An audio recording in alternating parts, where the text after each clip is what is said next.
कपड़ा। अब देखिए नंसा नेक दूर रह गई है। भगवान ने की चाचा तुम तो चलो। और वहां एक धोबी कपड़ा धो रहा था, तो कन्हैया ने कही भैया जी ने कपड़ा मांगे थे दे दे हुए, नो तो खाए कि चाहे लौट के दे जाएंगे। धोबियों ने को शराब के नशा में वानी की पहले तो जी बताओ रे बालों को तुम आए कहां थे हो? ये जमुना के पल्लंगा हिंदू के नगराए नहीं गए हो? हाँ भैया नहीं के। तो फिर तुम्हें इतनी अकल है कि कंस के हाथी जैसे जो आने तना के कपड़ाएंगे तय बन जाएंगे। भैया बनेंगे तो ना पत्ता उन्हें कैसे उल्टे सीधे पहन लेंगे, नो तो करे आएंगे। आपने देखा होगा पहले हमारे बड़े बूढ़े ऐसे कपड़ा मांग क्यों नो तो करे आते हैं, लेकिन कपड़ा भले ही मांग के नो तो करे आते हैं, लेकिन दिल में प्रेम था। और आज एक एक लड़के पे एक एक बालक पे 10-10 जोड़ी कपड़े हैं, लेकिन दिल का प्रेम खत्म हो गया। प्रेम खत्म हो गया। घर में उन्हीं की ना है, सब बहनें ध्यान से सुनो बेटियां हैं, कोई काऊ की धोती मांग के नो तो करे तैयार ना है।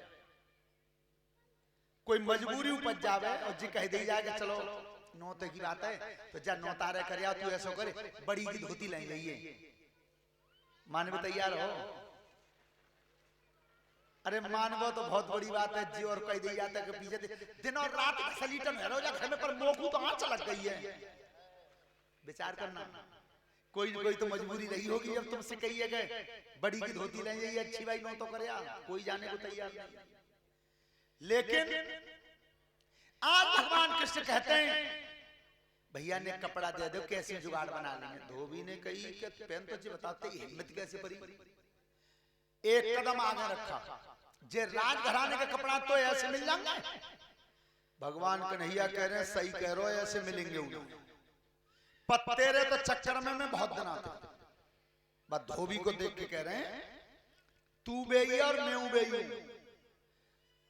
बाद तो मैं मर्यादा में था, लेकिन आज खुला हुआ बदला पटा दूंगा।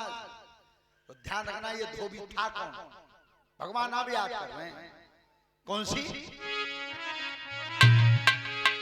के लंका गढ़ में रघुबर में गुरुदेव अजय रावण की लड़ी लड़ाई रे।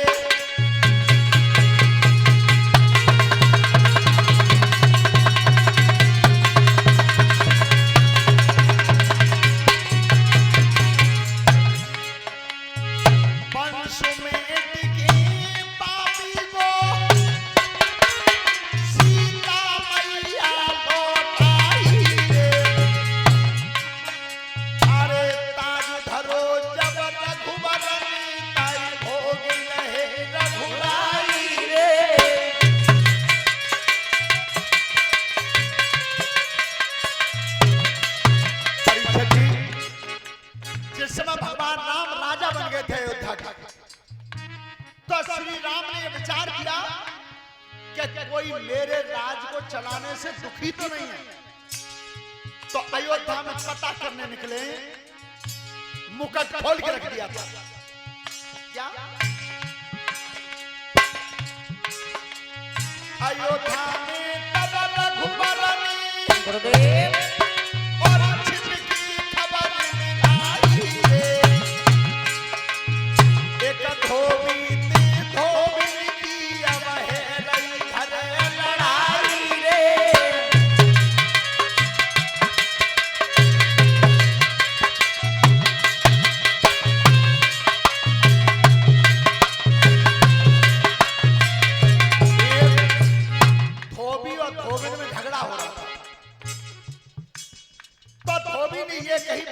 ये बता तू कल गई और आज लौट के आई और रही कहां? मार दूंगा, घर में नहीं घुसने दूंगा। लेकिन पापी लड़ तो अपनी पत्नी से रहा था, लेकिन बाने नाम किनको ले दो और जिया योद्धा को सीता लंका पहुंचाई रे। और कितने दिन लंका फेरी फिर घर में नहीं बस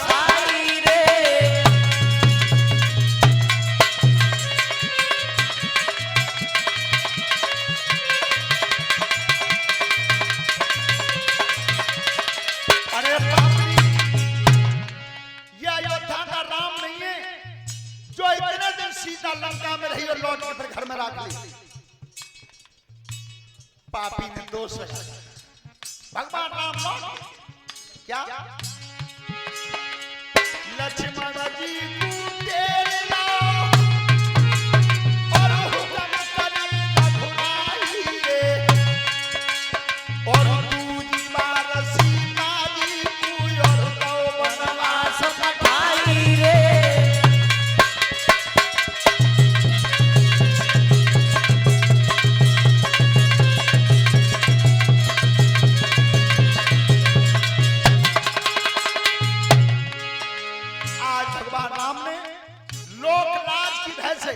और सीता जी को दोबारा बनवास पर भेजे। श्रोता बनो, आज भगवान कृष्ण विचार करते हैं। धोबी की तरफ देख के कहता है तू बेया मैं बेयू, आज बदला पटा दूंगा। क्या कहते थे?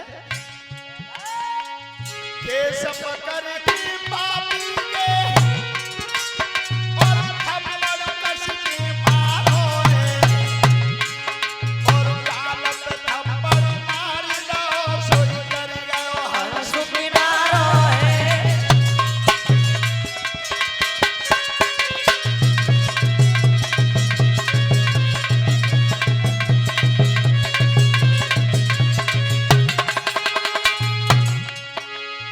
अरे तब गठरी लइया छिनाई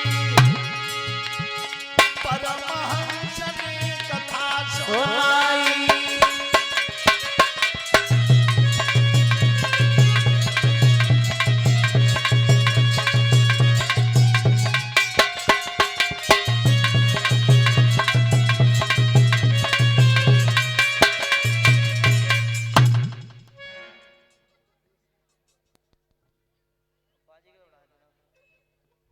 हेलो, ध्यान रखना भगवान के मित्रों ने आज वो वस्त्र रख लिए बीच में। परीक्षित जी कपड़ा पहने कैसे? अब हाथी से जो आने उनके कपड़ा है, लेकिन जब पहनना चाहे तो आए कैसे? बताया गुरुजी ने। अरे बीच में गठरी धरी ली और आगे बढ़ गओ दामाई।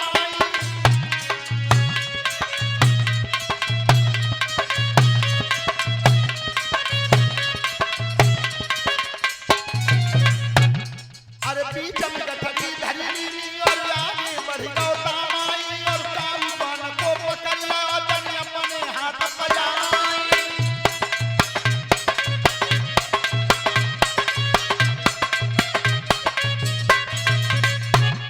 अरे काऊ बन को पकड़ लो तन अपने हाथ बजाई और एक टांग गर्दन डारी तब सबर होई तब गओ जाई।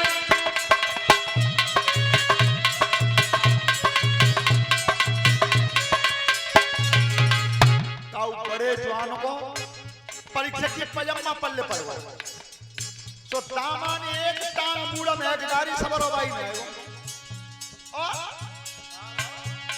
अरे तूनी टांग कहीं तरफ से तब स्वापा गयो बनाई है या मारो पकड़ो हाथ में जन्नार गांठ लाई है।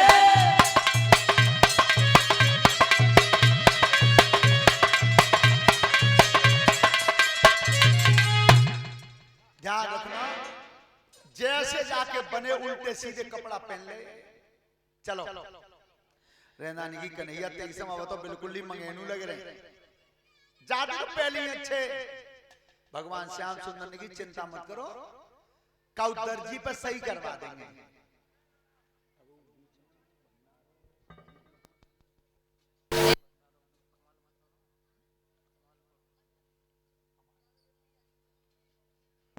हेलो, देखिए हमारा सबसे श्रोताओं से निवेदन है, जहां तक आवाज पहुंच रही हो, कथा गांव-गांव होती है, सब जगह करवाते हैं यज्ञपति जी, लेकिन कथा का एक सिस्टम और बदल दो, जैसा इस समय कमालपुर में हुआ था। अभी ज्यादा से ज्यादा 15 दिन में कथा विराम हो, उसके बीच में एक दिन और रखो से भंडारे के लिए, एक दिन बीच में खाली। जैसे आज कथा विराम है तो भंडारा परसों का होना चाहिए। क्यों? अहिन्नू के गांव में भागवत कथा की तरफ ध्यान रहे तो 25% और पुआ पर रहे तो 75%। और आज लास्ट में दिन है, अंतिम दिन है, जो जो मुख्य कार्यकर्ता हैं वे न तो कथा में आए पाएंगे न बैठ पाएंगे। काउआ तो जिपर रही है, भट्टी कहां खुदाई, हलवाई कितने खनाएंगे, टेंट वाला सामान आओ का ना आओ, आलू उतर गए का ना आए, वे सामान लेके गए वे कितनी देर में आ रहे हैं, मतलब पूरे दिन बेचैनी रहती है। तो इस सिस्टम को और बदलो। कमालपुर में यही हुआ था, भागवत विराम हुई, चैन से पूरे गांव ने सुनी, दूसरे दिन सुबह व्यवस्था की, शाम तक व्यवस्था करी, तब तीसरे दिन भंडारा। हाँ, और आज तुम देखियो जब एक जो मुख्य कार्यकर्ता भी आज एक पंडाल में आ जाए, टाइम ही नहीं मिला। श्रोता बंधो,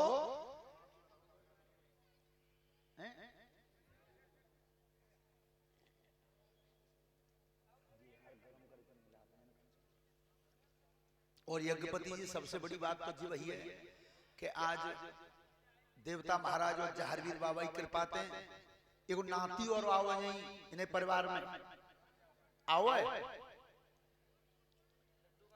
तुम्हें जेऊ मालूम होनी चाहिए जिनके यहाँ नाती आओ बे ध्यान से सुने, किनके यहाँ आओ है, भरत सिंह के यहाँ पन्ना आती है। तो यज्ञपति जी तुमने जेऊ देखी हो, आज करीब करीब 99% बालक अस्पताल में पैदा होते हैं। नेक गेट ताऊ घुस जाए बस भीतर 10,000 तो इतने दे रखे हैं, तो उनके 10,000 बचे कि ना बचे? आज बोलो अस्पताल गेट तक पहुंच पाए ना पहुंच पाए? तो बे बच गए कहां था, मैं त्याद ही खर्च कर ले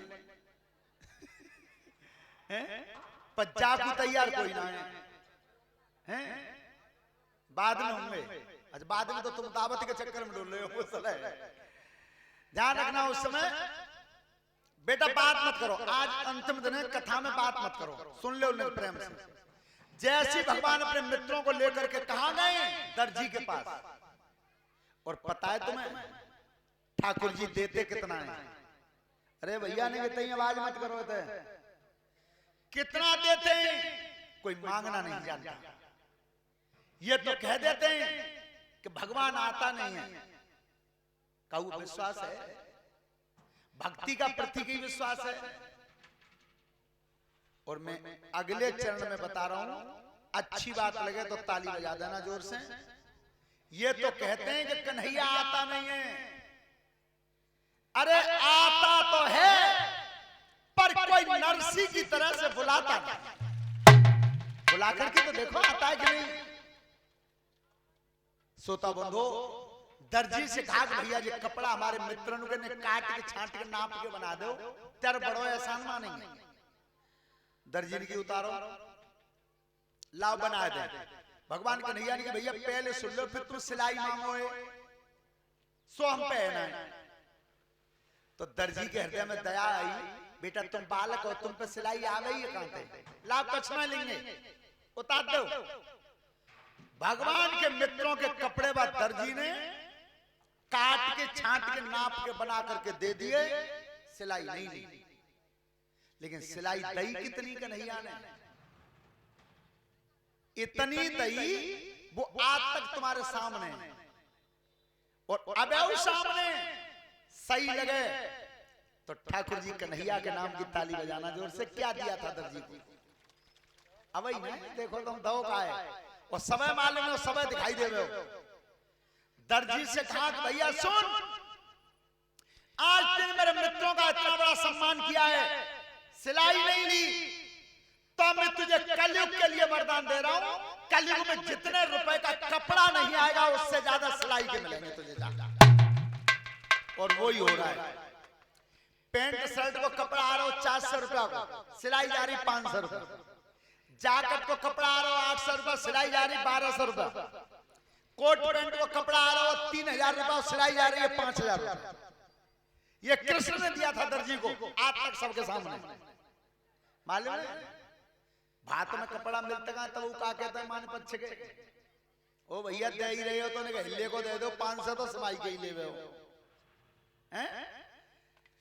श्रोता बंधो, आज भगवान अपने मित्रों को लेकर के आगे गए तो नाम तो उसका सैरंध्री था।